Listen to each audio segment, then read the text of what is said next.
성도가 가장 두려워해야 할 것, 성도가 가장 두려워해야 할 것이라는 제목으로 말씀 전하겠습니다. 시편 51편은 이 참회시입니다. 제목을 보시면 다윗이 바세바와 동침한 후 선지자 나단이 그에게 왔을 때라고 기록하고 있습니다. 이 제목의 내용은 그 사무엘하 11장 12장의 내용을 배경으로 하고 있습니다. 다윗은 이 바세바와 동침한 이후에 바세바가 임신했다는 소식을 듣게 됩니다. 그리고 이 소식을 이러한 사실을 숨기기 위해서 전쟁터에 있는 이 바세바의 남편인 우리아 장군을 불러서 바세바와 이 동침하도록 합니다. 그렇지만 이 우리아는 그 자신의 상관들과 이 동료들은 이 전쟁터에서 이 피를 흘리며 싸우고 있는데 자신만이 집에서 편히 쉴 수 없다라고 함으로 인해서 결국 이 다윗의 입계는 이 숲으로 돌아가게 됩니다. 그래서 다윗은 우리아를 이 전쟁터에서 죽도록 하는 그러한 계략을 이 꾸미게 되는데 그 계략대로 결국 이 우리아는 이 전쟁터에서 죽게 되었습니다. 우리아가 죽었다는 그러한 소식을 듣고 다윗은 이 바세바를 왕궁으로 데리고 와서 아내로 삼게 되는데 이때 하나님께서 나단 선지자를 보내어서 다윗을 책망을 하게 됩니다. 나단 선지자의 책망을 들은 이후에 다윗이 회개하면서 쓴 시가 바로 시편 51편의 이 말씀입니다.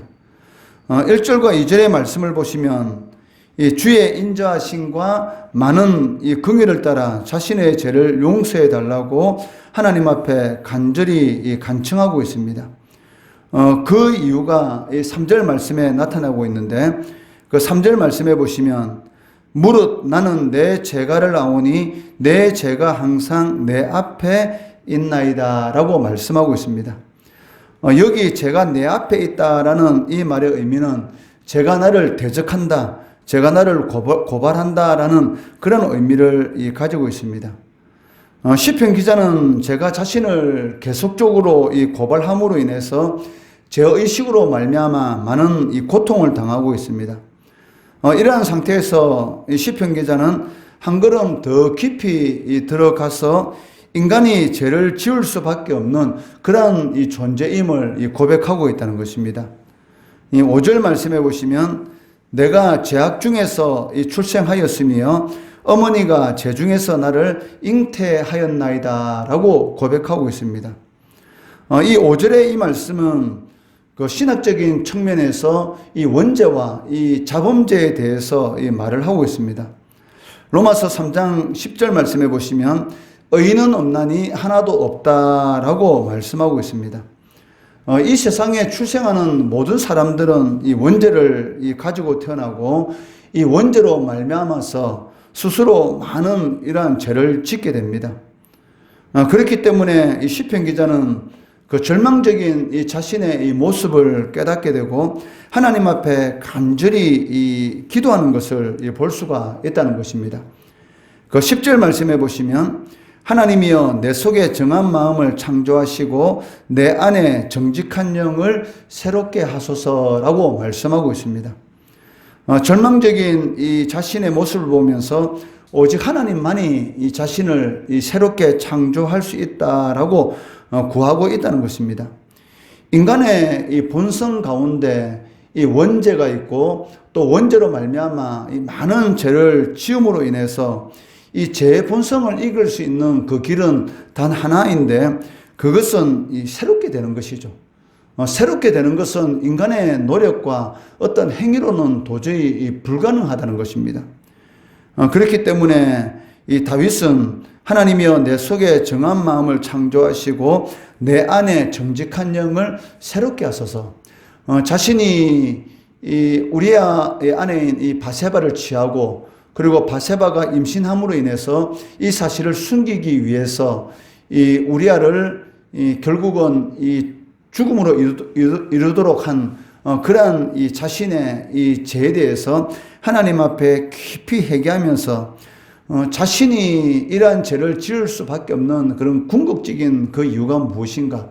물론 자신의 육체적인 이런 그 욕망으로 인해서 그런 죄를 지었지만 그 근본적인 원인은 자신의 이 깊숙한 이 본성적인 이 죄로 말미암아 이런 죄를 지었다라고 고백하고 있고, 이러한 이 본성적인 죄로부터 자신을 구해 줄 수 있는 것은 오직 그 하나님뿐이다.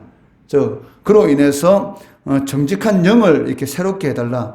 자신의 마음속을 이 새로운 이 창조의 역사가 일어나도록 은혜 베푸달라라고 하나님 앞에 간절히 기도하고 있다는 것이죠. 고린도 후서 5장 17절 말씀해 보시면, 그런즉 누구든지 그리스도 안에 있으면 새로운 피조물이라. 이전 것은 지나갔으니 보라 새 것이 되었도다라고 말씀하고 있습니다. 죄를 이길 수 있는 길은 단 하나입니다. 그것은 무엇이냐면 하나님께서 우리들에게 이 은혜를 베풀어 주어야 된다는 것이죠.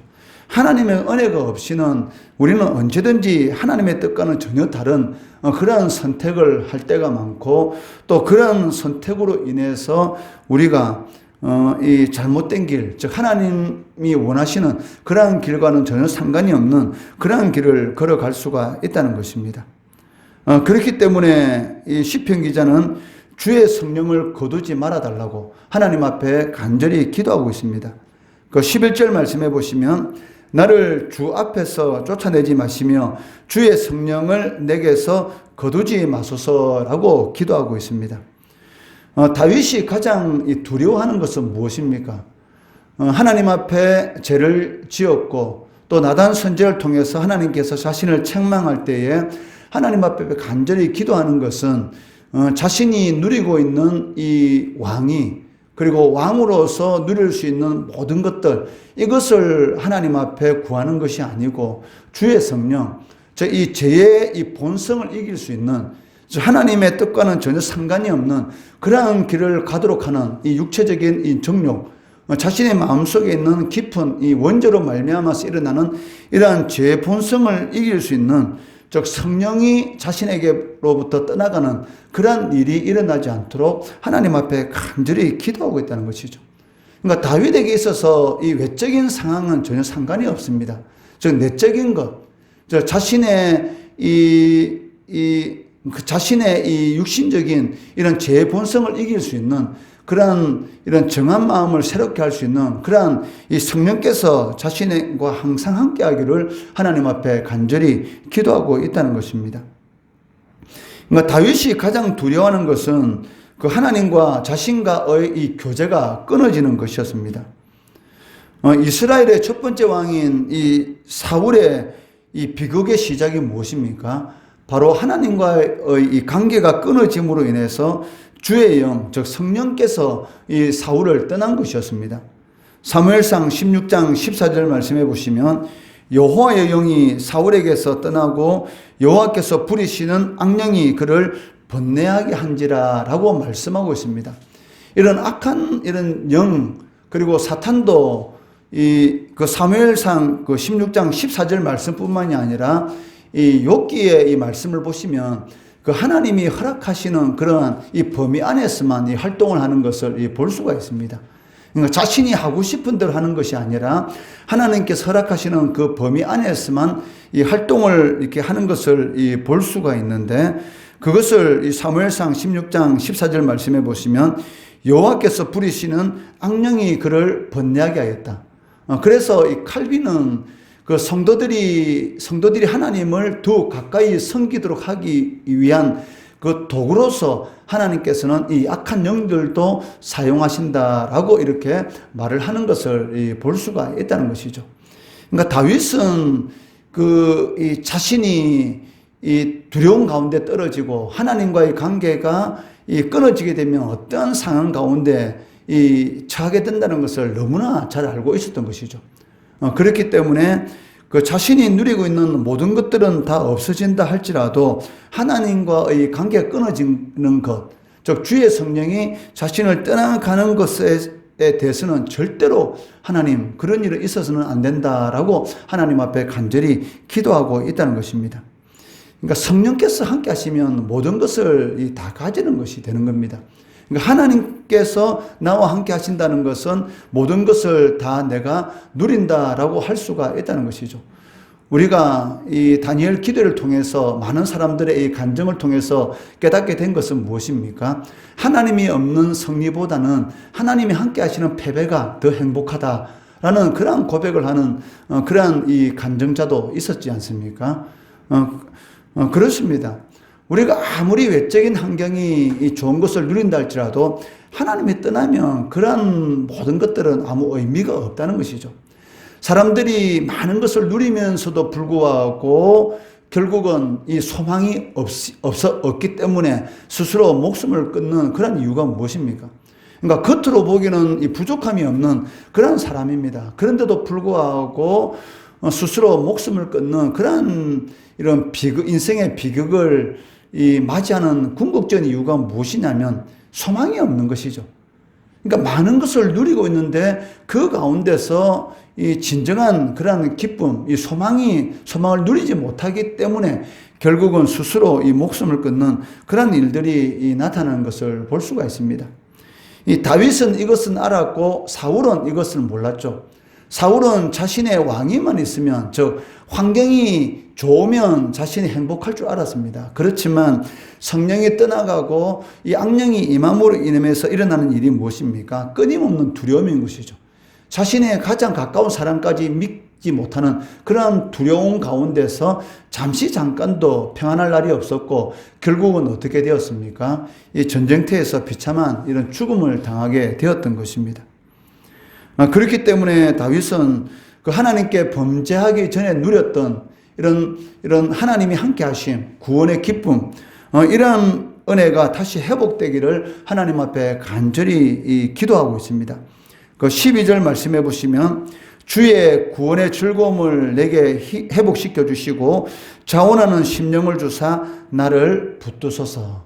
즉 하나님께서 붙들어 주실 때만이 이 구원의 즐거움이 있다는 것이죠. 성도에게 있어서 이 구원의 기쁨이 떠나가면 아무런 소망이 없습니다. 다른 모든 것은 다 없어진다 할지라도 하나님께서 함께 하신, 그리고 하나님께서 나에게 구원의 은혜를 베풀어 주셨다라는 이 기쁨만 있다면 어떠한 환경 가운데 있을지라도 일어날 수가 있다는 것입니다. 다윗에게 있어서 가장 두려운 것은 이 외적인 그러한 환경의 문제가 아니라 내적인 이 구원의 기쁨을 잃어버리는 것이었습니다.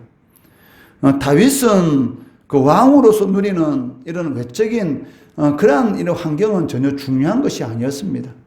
어떠한 상황 가운데 있을지라도 하나님이 함께 하심, 자신이 이 목동으로 이 양을 쉴 때에 주위에 아무도 없었습니다. 오직 양과 자신만이 있다 할지라도 하나님이 함께 하심으로 인해서 모든 것을 가진 것 같은 그러한 기쁨을 이렇게 누리고 있었던 것이죠. 그러한 것을 다윗은 너무나 압니다. 너무나 잘 알고 있기 때문에 다윗의 이 시편 23편의 고백이 무엇입니까? 여호와는 나의 목자시니 내게 부족함이 없으리로다. 그 광야 가운데서 양과 자신만이 있을 그 어두운 가운데서도 부족함이 없는 그런 은혜가 왜 있었습니까? 주님께서 그 가운데 자신과 함께 있었다는 것이죠. 그와는 반대로 지금 이 왕으로서 모든 것을 누리고 있지만 만약에 하나님이 자신과 함께 하지 않는다면 외적인 환경은 전혀 변함이 없습니다. 그렇지만 하나님이 함께 하지 않는다면 이 외적인 환경으로부터 오는 그 기쁨도 전혀 아무 소용이 없다는 것이죠. 그것을 너무나 잘 알고 있었기 때문에 하나님 앞에 간절히 기도하는 것, 하나님 나를 붙들어 주시고 이 구원의 기쁨이 자신으로부터 떠나가지 말아달라고 하나님 앞에 간절히 기도하고 있다는 것이죠. 16절 17절 말씀해 보시면 주께서는 제사를 기뻐하지 아니하시나니 그렇지 아니하면 내가 들었을 것이다. 주는 번제를 기뻐하지 아니하시나이다. 하나님께서 구하시는 제사는 상한 심령이다. 하나님이여 상하고 통연한 마음을 주께서 멸시하지 아니하시리라. 하나님께서 가장 기뻐하는 것은 무엇입니까? 이 세상에서 아무리 많은 것을 누린다 할지라도 하나님만이 저의 모든 것입니다. 이것을 가장 기뻐하는 것이죠. 하나님께서 가장 기뻐하는 것은 우리의 모든 것이 되기를 원하시는 것이죠. 우리의 모든 인생의 가장 중요한 부분이 되기를 원하는 것이지 일상생활 가운데 한 부분으로 하나님을 맞이하는 것, 이것은 하나님께서 원하시는 것이 아니라는 것입니다. 하나님께서 가장 기뻐하는 것은 하나님만이 나의 모든 것입니다 라는 그러한 생각을 가지고 상한 심령을 가지고 하나님 앞에 나와서 예배하고 기도하는 것, 이것을 하나님께서 가장 기뻐하신다. 즉 우리가 하나님 앞에 많은 것을 드리고 있지만 실질적으로 하나님께서 가장 기뻐하는 것은 무엇입니까? 영과 진리로 드리는 예배입니다. 그리고 나머지는 부수적인 것이죠. 물론 그것도 소중합니다. 그렇지만 그것보다 더 중요한 것은 무엇이냐면 하나님이 없이는 제가 살아갈 수 없다는 것. 아무리 많은 것이 있다 할지라도 하나님만이 가장 소중하다는 것. 이것을 하나님 앞에 드리는, 즉 상한 심령으로 하나님 앞에 드리는 제사, 이 제사를 하나님께서 가장 기뻐하시고 그것을 멸시하지 아니하시리다라고 말씀하고 있다는 것이죠. 사울이 아말렉 족속을 멸하고 나서 하나님의 말씀에 2% 부족했지 않습니까? 코로 호흡하는 모든 것들은 다 없애라 했는데도 불구하고 이 아말렉 왕 아각 왕을 살리고 또 그 중에서 좋은 가축들은 끌고 왔습니다. 그래 놓고 사무엘 선지자가 책망할 때 뭐라고 핑계댑니까? 그 하나님 앞에 제사 드리기 위해서 왔다. 실질적으로는 그렇지 않죠. 백성들이 두려워서 이 전쟁에서 승리할 때에 백성들이 전리품을 취해야 하는데 그 전리품까지 다 없애려고 하니까 백성들이 일어날 것 같은 그런 두려움, 그것 때문에 이 좋은 가축들을 끌고 온 것입니다. 그러니까 하나님께서 원하시는 것은 그러한 것이 아니라는 것이죠. 아무리 좋은 것이 있다 할지라도 그 마음 가운데 하나님 중심이 아닌, 하나님을 바라보는 것이 아니라 이 백성을 바라보고 살아가는 것, 거기에 대해서 하나님께서 너무나 그러한 모습들은 원하지 않는다는 것입니다. 그렇기 때문에 결국은 이 사울의 왕위가 그 자식들에게 이어지지 않고 결국은 이 전혀 다른 지파, 이 베냐민 지파를 통해서 왕위가 이어져야 되는데도 불구하고 결국 유다 지파, 이 다윗에게로 하나님의 촛대, 이 왕위가 옮겨가는 것을 볼 수가 있습니다. 하나님은 언제든지 이 촛대를 옮길 수가 있는 것이죠. 그것은 저도 마찬가지고 여러분들도 마찬가지입니다. 하나님의 뜻하고는 전혀 상관이 없는 그런 삶을 살아가게 된다면 하나님께서는 촛대를 옮기시는 것이죠. 그리고 돌로도 하나님께서는 영광을 받으신다라고 말씀하고 있다는 것입니다. 내가 아니면은 안 된다. 전혀 아닌 것이죠. 내가 아니라도 하나님께서 언제든지 하나님의 역사를 이루어갈 수 있는 것입니다. 그렇기 때문에 하나님만이 나의 모든 것입니다. 하나님만이 나의 기쁨이 되십니다. 하나님만이 나의 도움이시고 나의 반석이시고 나의 피난처시고 나의 모든 것입니다. 라는 그러한 고백, 이러한 고백을 하나님께서 가장 기뻐하십니다. 이 다윗의 고백, 다른 것은 다 잃어버린다 할지라도 하나님이 없이는 저는 살아갈 수 없습니다. 이러한 고백이 우리의 삶의 가장 중심이 되게 하시고 그를 통해서 이 주님께서 주시는 이 구원의 즐거움, 기쁨을 삶 가운데서 항상 충만히 누리시는 우리 성도들 되시기를 주의 이름으로 축원합니다.